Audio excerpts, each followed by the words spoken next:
Eu quero saudar todos os amados irmãos com a paz do nosso Senhor e Salvador Jesus Cristo. Mais uma vez eu estou aqui para gravar mais uma mensagem, Eu estarei continuando esta mensagem que eu preguei, parte 1, parte 2 e parte 3, Fujam do Vale de Non, Geena, inferno de fogo. E agora vai ser a quarta parte, Eu falo novamente, porque eu sei, eu tenho consciência dessa realidade que eu vou falar. Essa mensagem é uma mensagem muito difícil de digerir. Também não foi fácil para mim pregar essa mensagem, Eu fiz em 4 partes para estender um pouco o assunto, para não ficar tudo num vídeo só. E eu vou estar dando continuidade agora.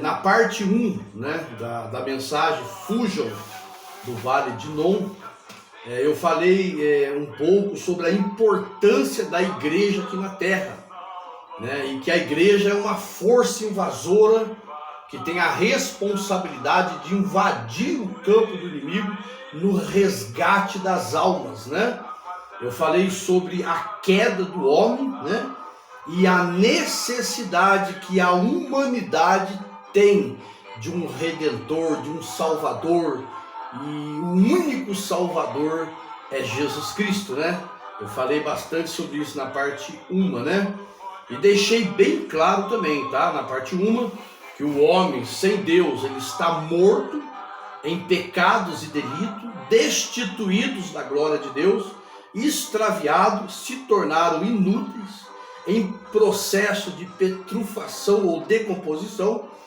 e também está em condenação, sobre a ira de Deus.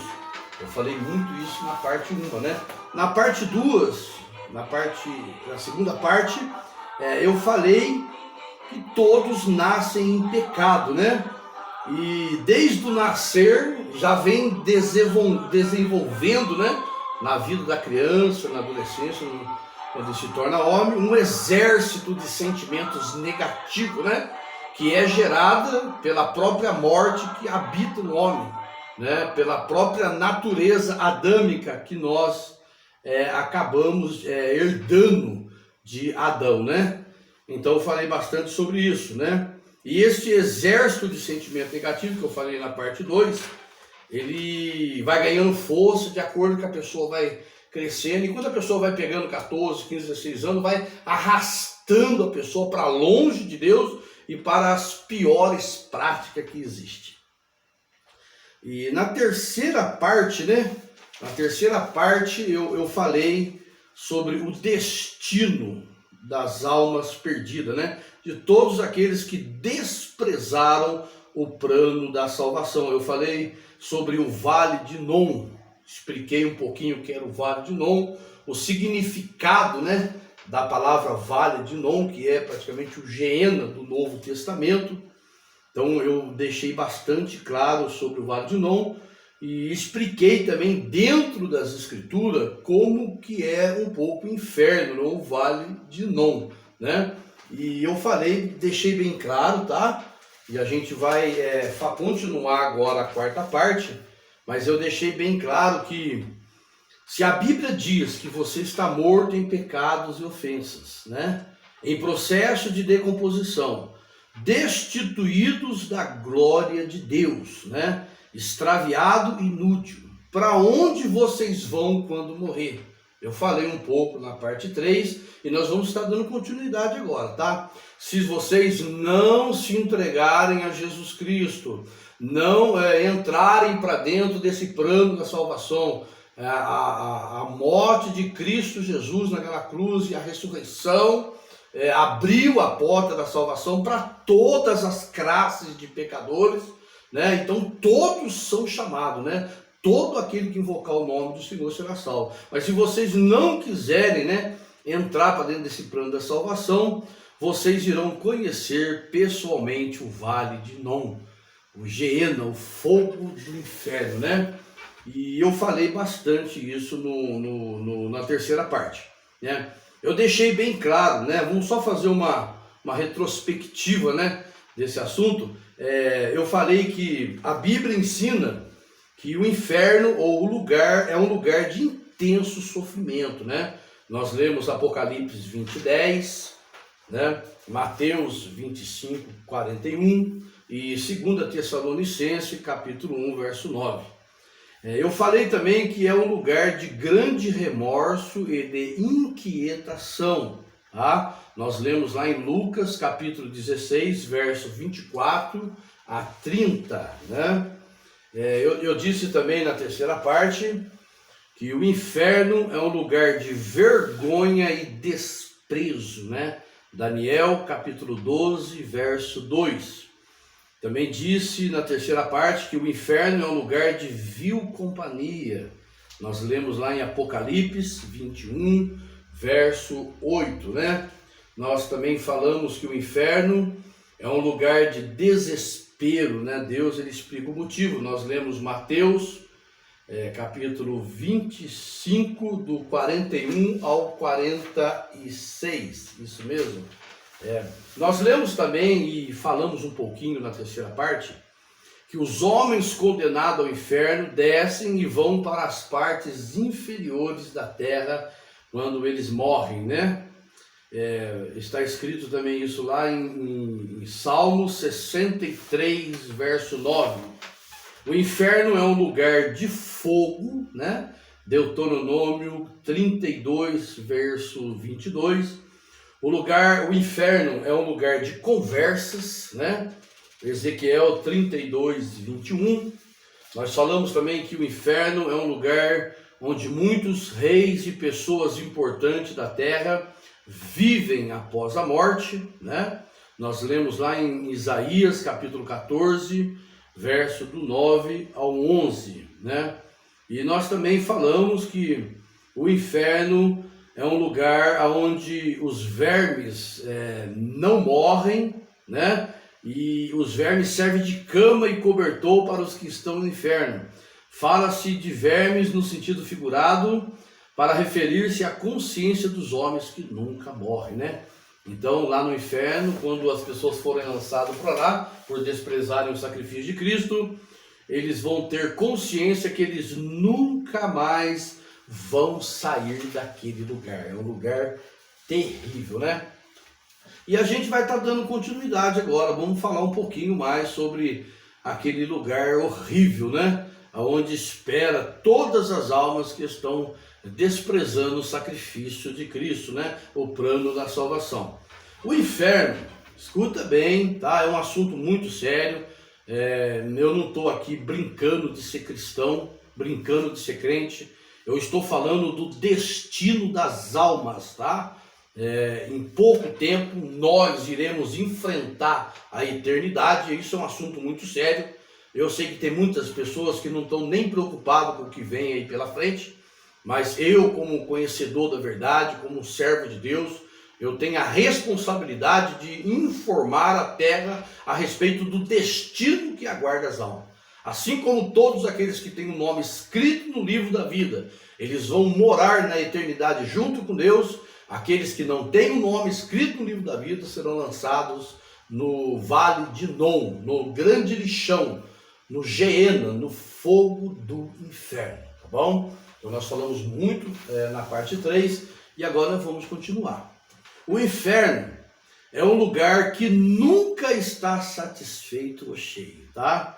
Provérbios capítulo 30, verso 16.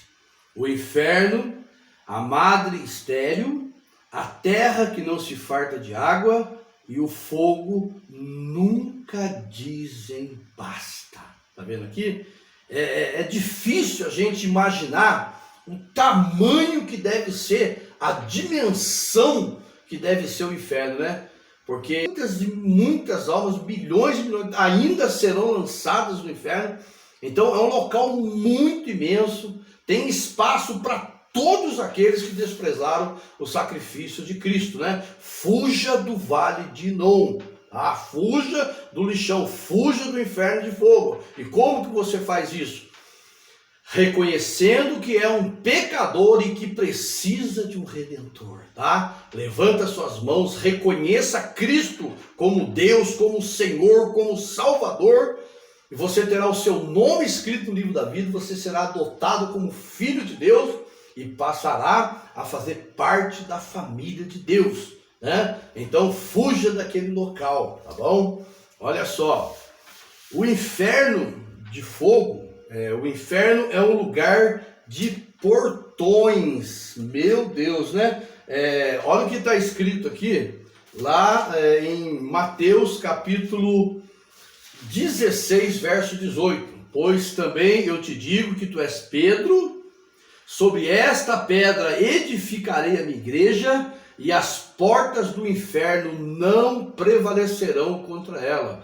Quando fala as portas do inferno, está dizendo de todo o sistema satânico, tá? De todos os demônios, de toda a investida do diabo. E quando diz portas do inferno, diz também que o inferno é um local lacrado, fechado, tá? Não tem como escapar daquele local, entendeu? Não tem como fugir, não tem como pular o muro ou estourar a porta, nunca mais vai sair de lá. O inferno é um local lacrado, fechado, sem fugas, não tem como escapar de lá, tá? E eu digo mais, o fogo do inferno é literal, porém não é aniquilador das almas, tá? O fogo e o sofrimento é eterno e também é literal. E a separação de Deus também é eterna e é literal. Aqui não tem nada simbólico como algumas religiões pregam aí não, tá? Que é simbologia. Não, aqui é literal o fogo, o sofrimento, a eternidade separada de Deus. Deixa eu dizer uma coisa para você. Há alguns anos atrás eu peguei aquela gripe HNU, gripe suína da época, estava devastando muita gente, né? E eu fiquei doente. E eu fui parar no isolamento do hospital, lá em Pouso Alegre. E quando eu cheguei no quarto para ser internado, uma pessoa tinha acabado de morrer lá naquele quarto, né? Então eu entrei lá muito ruim, pulmão muito fechado, com muita dificuldade de respirar, né? Então eu entrei lá muito ruim mesmo. Entrei com a minha Bíblia e comecei a orar, a ler Bíblia. Mas no meio daquele sofrimento, né, vinha um médico, aplicava um remédio, vinha um enfermeiro, dava uma palavra de esperança, vinha um outro enfermeiro, aplicava um remédio para dor, né? E as palavras do médico, da enfermeira, eram mais ou menos assim: ó, daqui uns dias você já vai estar melhor, você já vai receber alta, você já vai voltar para sua casa, né? Então, em todo o sofrimento que eu estava passando no hospital, né, eu ainda recebia palavra de esperança, palavra de conforto, um remédio para amenizar a dor, um remédio para curar a enfermidade, né? É a mesma coisa de uma pessoa que sofre um acidente, né? Ela chega no hospital toda quebrada, toda cortada, toda machucada e está passando um sofrimento terrível no corpo físico, né? Mas os médicos estão ali. Eles estão curando, eles estão costurando, eles estão emendando o osso, tá aplicando uma morfina, um remédio para dor, coloca um ventilador, você bebe uma água, né? Palavras de esperança, né? Ó, daqui 8 meses, 1 ano, você volta a andar, você volta para sua família, você volta para o lar. E existe essa palavra de esperança, esse conforto, uma morfina, um remédio para aliviar a dor, né? Mas no inferno, depois que as almas descerem para lá, não tem nada disso. Quando você tomar consciência que você está no inferno, no lugar de fogo, de sofrimento, é indizível aquele local lá. Tá? Eu estou procurando expressar da melhor forma possível, mas é indizível. Mas quando você tiver consciência que você foi condenado eternamente no inferno, no Geena, no Vale de Non, no lixão, por ter desprezado o plano da salvação, e que nunca mais você vai sair de lá, Quando cair a ficha, quando você ver e enxergar e ter a convicção desta realidade, aí não tem mais saída, tá? E tem mais, tá? Lá é um lugar totalmente trancado, não tem como fugir de lá, é para toda a eternidade. Você sabe o que é eternidade? Você vai ficar 1 milhão de anos lá, depois mais 1 milhão de anos, depois mais 1 milhão de anos, não tem mais como sair de lá. E tem mais, lá não tem uma água para beber, não tem uma planta, uma árvore verde, não tem um ventilador, tá? Lá no inferno não tem uma morfina para aliviar a dor, não tem um calmante para apaziguar o sofrimento, não tem um médico, não tem um enfermeiro para te dar uma palavra de esperança. E tem mais, o maior horror daquele lugar é porque lá não tem Deus, não tem mais saída. Você perdeu todas as oportunidades que você teve aqui na terra.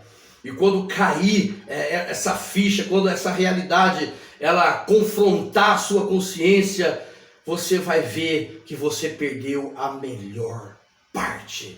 Então o inferno é um lugar trancado, é um lugar que não tem como fugir, não tem como sair daquele lugar. Presta bem atenção no que eu estou dizendo. O negócio é sério demais. Louvado seja o nome do Senhor Jesus Cristo. Louvado seja o nome do Senhor. Deixa eu dizer uma coisa, meus amados irmãos em Cristo Jesus. Lá no inferno não tem mais como sair daquele lugar. É um lugar fechado, trancado e sem saída. Existem algumas religiões, irmãos, que dizem que ainda existe como ser salvo, né? Lá depois que estão lá no inferno lá, né? Eu quero pregar contra uma doutrina que é pregada em algumas religiões, que é a doutrina do purgatório, tá?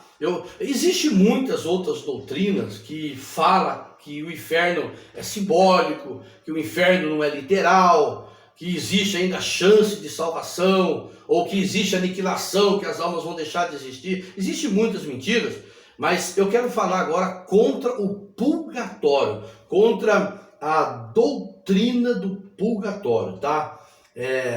Lá no inferno ninguém terá mais nova chance, tá? Existe o purgatório como algumas religiões ensinam. Presta atenção para você ver que doutrina diabólica, que heresia, que mentira que é pregado sobre a doutrina do purgatório, tá? Olha só, purgatório, a ideia do purgatório tem suas raízes no budismo ou em outros sistemas religiosos da antiguidade, tá? Até a época do Papa Gregório I, porém, o purgatório não tinha sido oficialmente reconhecido como parte integrante da doutrina romanista. Esse Papa, tá, adicionou o conceito de fogo purificador ao lugar entre o céu e o inferno. Olha só o que esse Papa fez, tá? Ele adicionou o conceito de fogo purificador ao lugar entre o céu e o inferno, para onde, segundo a crença então corrente, eram enviadas as almas daqueles que não eram tão maus a ponto de merecer o inferno, mas também não eram tão bons a ponto de merecer o céu. Assim surgiu a crença de que o fogo do purgatório tem poder de purificar as almas de seus pecados, até fazê-la apto para se encontrarem com Deus. Você está vendo aqui, irmão? Que mentira, tá? O purgatório diz que os homens não são tão bons para ir para o céu e também não é tão mal para serem lançados no inferno.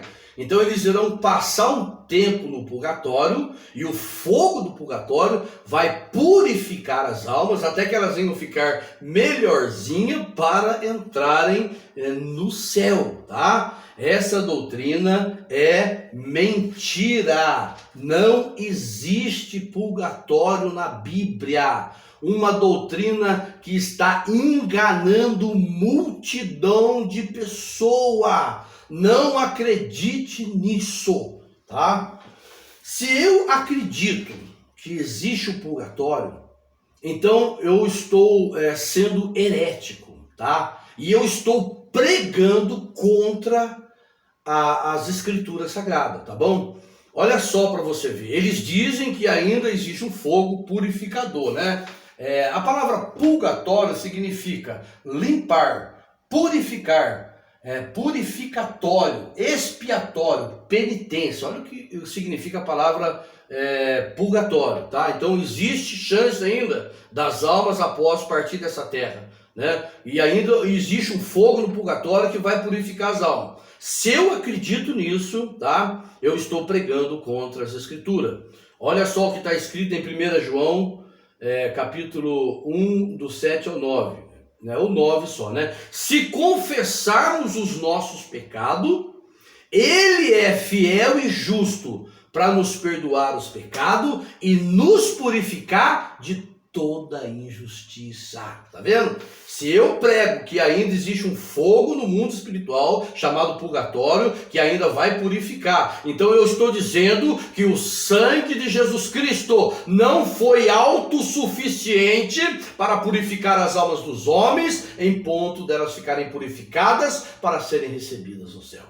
Eu estou pregando contra Cristo, contra o sangue verdadeiro de Cristo, tá? O purgatório do crente é o sangue de Jesus Cristo, que nos purifica de todo o pecado, tá?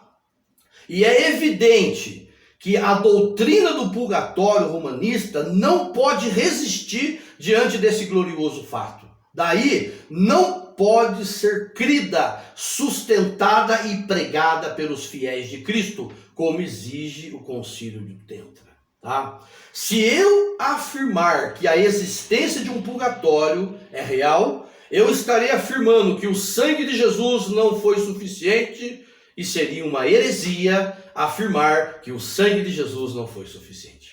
Outra coisa que eu estaria também afirmando se eu acreditar em um purgatório, que ainda existe salvação após o partir dessa terra. Tá? E esse engano é terrível, irmão, tá? Porque muitas pessoas poderiam ter tomado decisões aqui na terra, antes de sair na terra, se eles fossem ensinados corretamente. Muitas pessoas podem pensar, se eu não conseguir a salvação, eu vou me esforçar um pouquinho lá no fogo do purgatório, até eu melhorar para mim ser salvo. Né? E quando ela fecha o olho, entra em óbito, que cai no inferno eternamente lacrado e fechado, que nunca mais vai sair, aí ela vai ver o quanto a mentira destruiu a vida dela, tá?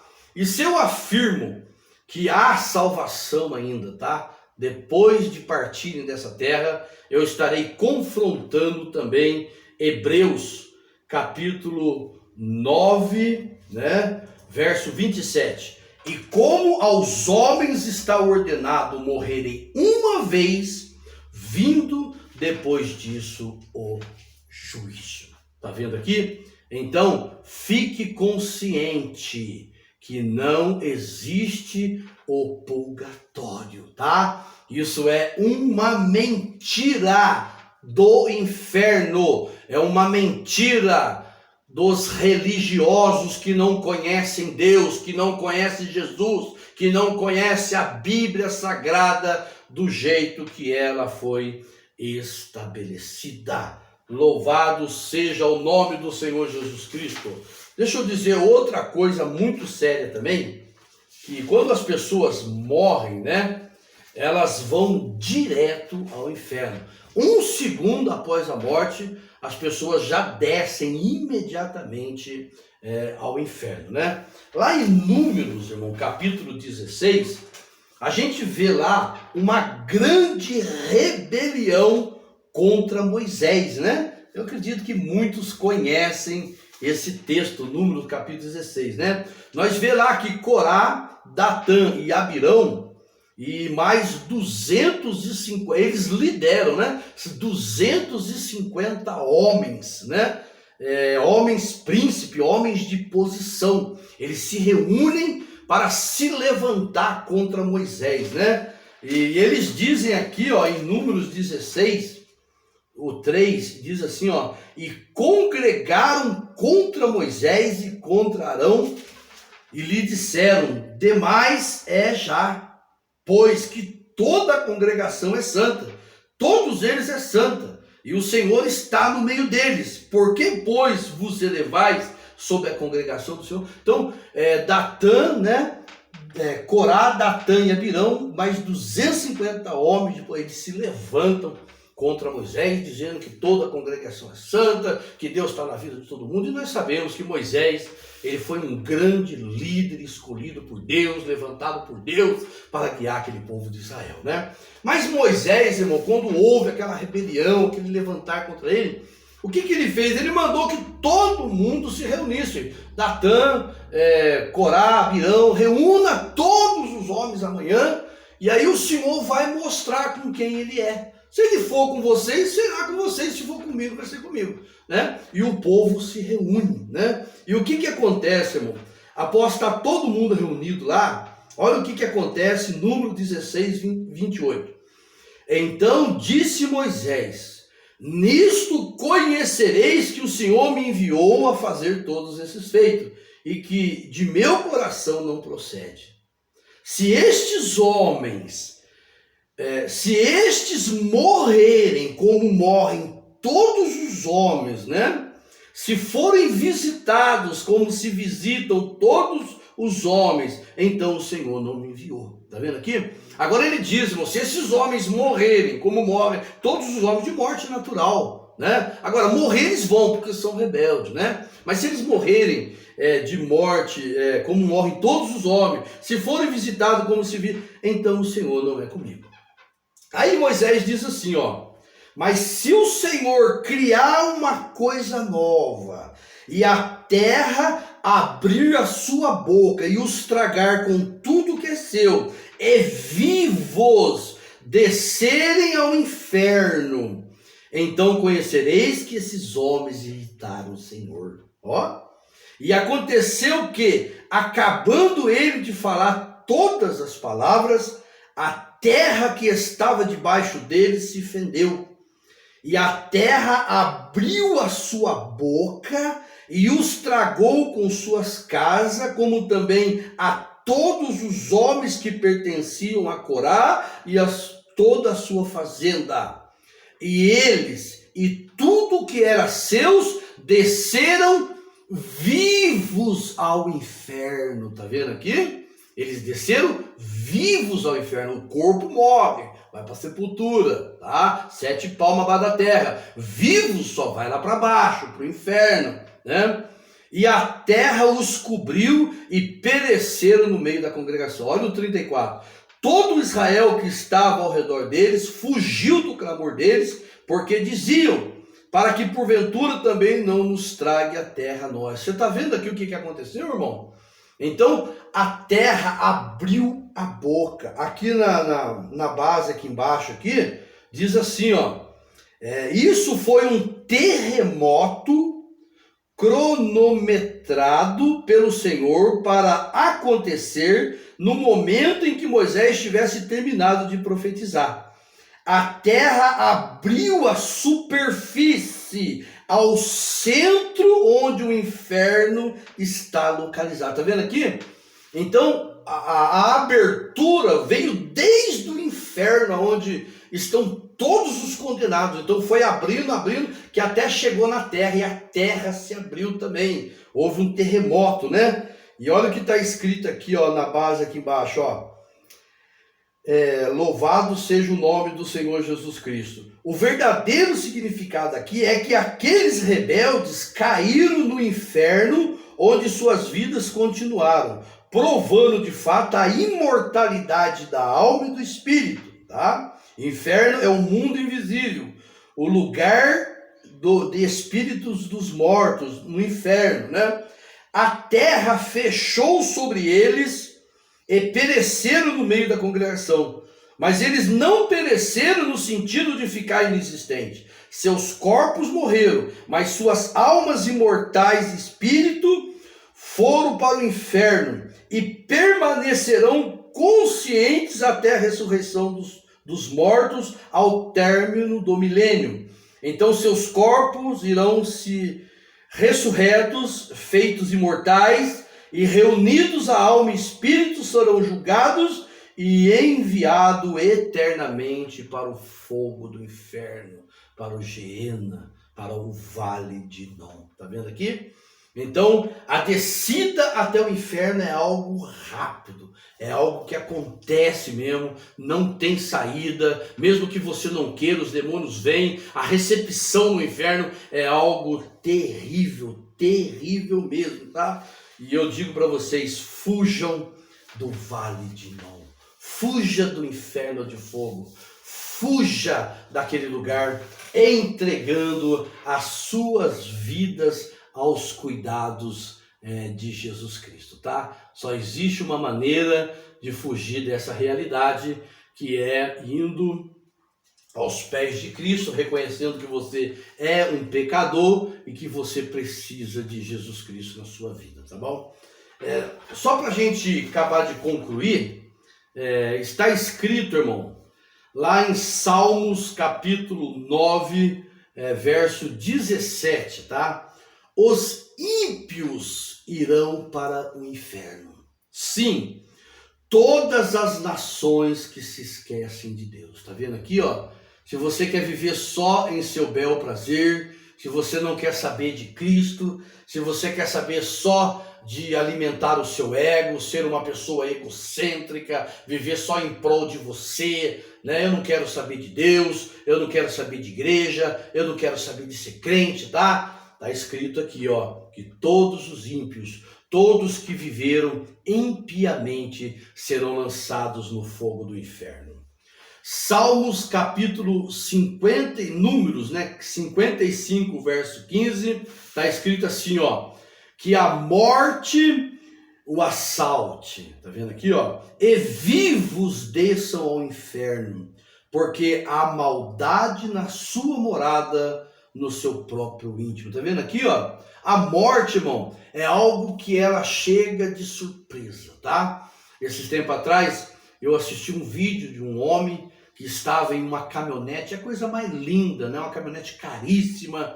Ele estava viajando na estrada e ele resolveu gravar ele viajando e ele começa a dizer: e aí, compadre, guarda a cervejinha aí, guarda a costelinha, prepara a moerada para nós, né? Ele estava marcando um encontro com o pecado lá. E quando ele olha para frente, a traseira de uma carreta, entra dentro da cabine dele e ele morre esmagado ali, né? Ele estava marcando um encontro com o pecado, mas não deu tempo de encontrar mais o pecado, né? Só para você ver como é que funciona as coisas aí, tá bom? Então agora, presta bem atenção que você vai ouvir, tá?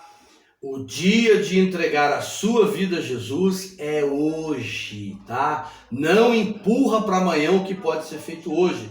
Esses tempos atrás, eu vi um homem, ele marcou um encontro com uma amante, né? Ele largou a sua esposa dentro de casa e ele foi encontrar com a amante, né? E o marido da moça encontrou com ele lá dentro do hotel, motel, né? E descarregou 5 tiros nele, ele morreu lá dentro lá do motel lá, tá bom? Então foi a última vez que ele foi e pecou. A morte, ela pega você de surpresa, tá? Todos nós estamos à beira da eternidade, não tem hora certa para sair da terra, tá? Então no Salmo 73, verso 18 e 19, certamente tu os pões em lugar escorregadio, tu os lanças em destruição, quase num momento, né? Ficam totalmente consumidos de terror. Tá vendo aqui, ó? Tá falando da descida do homem ao Hades. Quando ele diz aqui, ó, certamente tu os pões em lugar escorregadio, é que quando Deus olhar para você e vê que você está decidido não querer a salvação. Eu não quero saber de Jesus, eu não quero ser crente. Eu já vi muita gente dizer, eu vou para o inferno, mas não quero saber de igreja. Quando Deus vê o seu interior, tá? Que você está determinado a não aceitar o plano da salvação, Ele prepara o cenário, tá? Você é colocado em um lugar escorregadio. O chão que você está pisando, ele sai debaixo dos seus pés, tá? É um acidente fatal, é bala perdida, é um ataque de coração, é um assaltante, um homicida que chega e te mata. A morte, ela chega de várias formas, e essa terra que você está pisando, o chão sai debaixo dos seus pés, e você é sugado, arrastado pelos demônios até o inferno, tá? O Provérbios capítulo 15, verso 24. Para o sábio, o caminho da vida é para cima, a fim de que ele se desvie do inferno que há lá embaixo. Seja inteligente, seja sábio, pensa no que eu estou dizendo, avalie, estude todos esses versículos que foram citados, tá? Na parte 1, parte 2, parte 3 e parte 4, analise, investiga, tá? Você pode dizer para mim, não estou nem preocupado, mas você pode morrer hoje à tarde, hoje à noite, de madrugada, e você vai ser jogado, é a sua alma que está em jogo, você vai ser lançado em um lugar horrível, é a sua alma que está em jogo. Então pensa, analisa bem, para que você possa tomar novas decisões na sua vida. Fuja do vale de Non, fuja do lixão, fuja do Geena, do inferno de fogo. Jesus Cristo ensinou muito sobre a existência do inferno e sobre o destino dos que desprezam a salvação, tá? Em João capítulo 5, verso 39 e 40. Examinai as escrituras, porque vós cuidais ter nela a vida eterna. E são elas que de mim testificam. E no verso 40, e não quereis vir a mim para terdes vida? Está vendo aqui? Você não quer vir a Cristo para terdes vida? Você não quer sair desse estado de decomposição, desse estado de morte? Você não quer sair desse estado de destituídos da glória de Deus? Inútil, extraviado, condenado sobre a ira. Você não quer vir a mim para ter vida? Está escrito, examinai as escrituras, estuda as escrituras, porque ela fala do Salvador, ela fala do Redentor, ela testifica de Cristo Redentor, ela explica tudo isso que eu estou passando para vocês, tá? Em João 3, do 16 ao 18. João 3,36, está escrito: aquele que crê no Filho tem a vida, tá vendo? Se você crê, você vai passar da morte para a vida. Mas aquele que não crê no Filho, aquele que não acredita na salvação, não acredita em Jesus, não quer saber de igreja, não verá a vida, você não vai ver a vida. Mas a ira de Deus sobre ele permanece, tá vendo? Você quer continuar vivendo sobre a ira de Deus? João 3, do 16 ao 18. Porque Deus amou o mundo de tal maneira que deu o seu Filho unigênito, para que todo aquele que nele crê não pereça, mas tenha a vida eterna. Louvado seja o nome do Senhor. Porque Deus enviou o seu Filho ao mundo, não para que condenasse o mundo, mas para que o mundo fosse salvo por ele. Quem crê nele não é condenado, mas quem não crê já está condenado, porquanto não crê no unigênito, no nome do unigênito Filho de Deus. Que Deus tenha misericórdia da sua alma, da nossa alma, e que possa revelar em nosso espírito estas verdades divinas. Ouça a voz de Cristo. Eu sou o pastor João Bedak, da Igreja Batista Chamas do Sinai. Que Deus abençoe poderosamente a sua vida.